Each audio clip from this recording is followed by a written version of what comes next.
தத்துவம் சேனலை சப்ஸ்கிரைப் பண்ணி பெல் ஐகானையும் கிளிக் பண்ணிக்கோங்க. மகாராஷ்டிராவில் மராத்தா சமூகத்தவர்களுக்கு கல்வி மற்றும் வேலைவாய்ப்பில் 10% இடஒதுக்கீடு வழங்கும் சட்ட மசோதா அந்த மாநில சட்டப்பேரவையில் நிறைவேற்றப்பட்டது. இரு மத பெண்களை மணந்த அரசு போக்குவரத்து ஓட்டுநர் உயிரிழந்த நிலையில் உடலுக்கு இந்து மதப்படி சடங்கு இஸ்லாமிய முறைப்படி அடக்கம் செய்ய உயர்நீதிமன்ற மதுரை கிளை உத்தரவிட்டுள்ளது. சென்னை மாதவரம் அருகே மாத்தூர் அரசு மருத்துவமனை பின்புறம் உள்ள டயர் சேமிப்பு கிடங்கில் இன்று திடீரென பயங்கர தீ விபத்து ஏற்பட்டது. தீ வேகமாக பரவியதால் அப்பகுதியில் கரும்புகை எழுந்தது.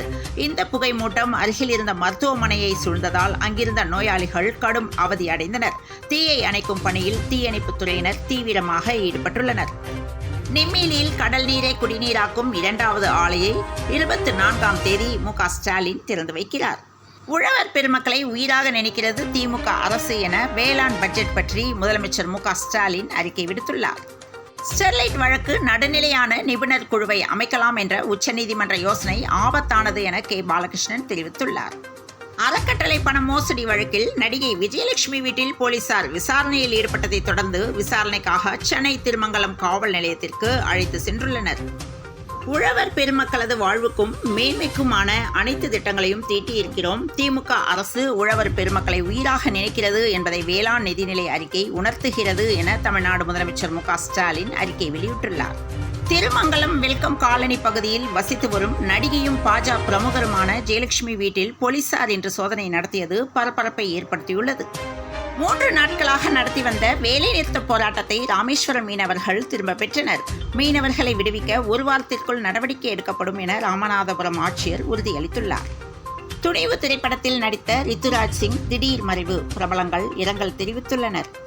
பானைச்சேட்டு தேர்தல் ஆணையத்திடம் திருமாவளவன் மனு அளித்துள்ளார். பதிவு மூப்பு இடைநிலை ஆசிரியர்கள் இயக்கம் சார்பில் பள்ளி கல்வி அலுவலகம் முற்றுகை போராட்டம் இன்று 2வது நாளாக நடந்தது. நேற்று முற்றுகையிட முயன்ற ஆசிரியர்களை கைது செய்து மாலையில் போலீசார் விடுவித்தனர். வரலாற்று சிறப்புமிக்க வேளாண் நிதிநிலை அறிக்கையை திமுக அரசு வெளியிட்டுள்ளதாக காங்கிரஸ் கமிட்டி மாநில தலைவர் செல்வ பெருந்தகை தெரிவித்துள்ளார். பிரதமர் மோடி பங்கேற்கும் பொதுக்கூட்டம் 1000 ஏக்கரில் பிரம்மாண்டமாக மைதானம் தயாராகிறது. ஆடு மாடு கோழி மீன் வளர்ப்போருக்கு முதலீட்டு கடனுக்கான வட்டி மானியத்திற்கு ரூபாய் 200 கோடி என அமைச்சர் M.R.K. பன்னீர்செல்வம் தெரிவித்துள்ளார். உலக தாய்மொழி நாள் எங்கும் தமிழ் எதிலும் தமிழ் என்ற நிலை மலர வேண்டும் என ராமதாஸ் வலியுறுத்தியுள்ளார். சண்டிகர் மேயர் தேர்தலில் பதிவான வாக்குகள் மீண்டும் எண்ணப்பட்டு ஆம் ஆத்மி கட்சி வெற்றி பெற்றதாக உச்சநீதிமன்றம் அறிவித்துள்ளது.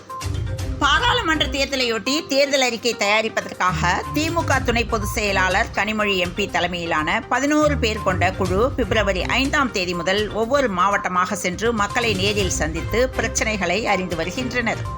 ரஷ்யா அமெரிக்கா இரட்டை குடியுரிமையை வைத்திருந்த பெண் ஒருவரை தேச துரோக சந்தேகத்தின் பேரில் ரஷ்ய மத்திய பாதுகாப்பு சேவை தடுத்து வைத்துள்ளது. திரைப்பட பாடல் ஆசிரியர் ஸ்நேகனின் ஸ்நேகம் அறக்கட்டளை பெயரில் மோசடி செய்ததாக எழுந்த புகார் தொடர்பாக நடிகை ஜெயலட்சுமியை போலீசார் கைது செய்தனர். வெங்காய ஏற்றுமதிக்கான தடை மார்ச் மாதம் வரை தொடரும் என மத்திய அரசு அறிவிப்பு வெளியிட்டுள்ளது. மயிலாடுதுறை அருகே கூலி தொழிலாளியின் மகன் சிவில் நீதிபதி தேர்வில் தேர்ச்சி பெற்று சாதனை படைத்துள்ளார்.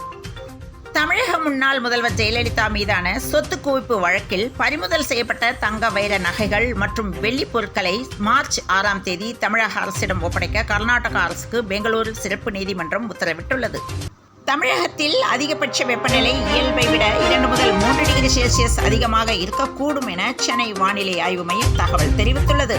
இத்துடன் இந்த செய்திகள் நிறைவடைந்தன. மீண்டும் நாளை காலை செய்தியில் சந்திப்போம். வணக்கம்.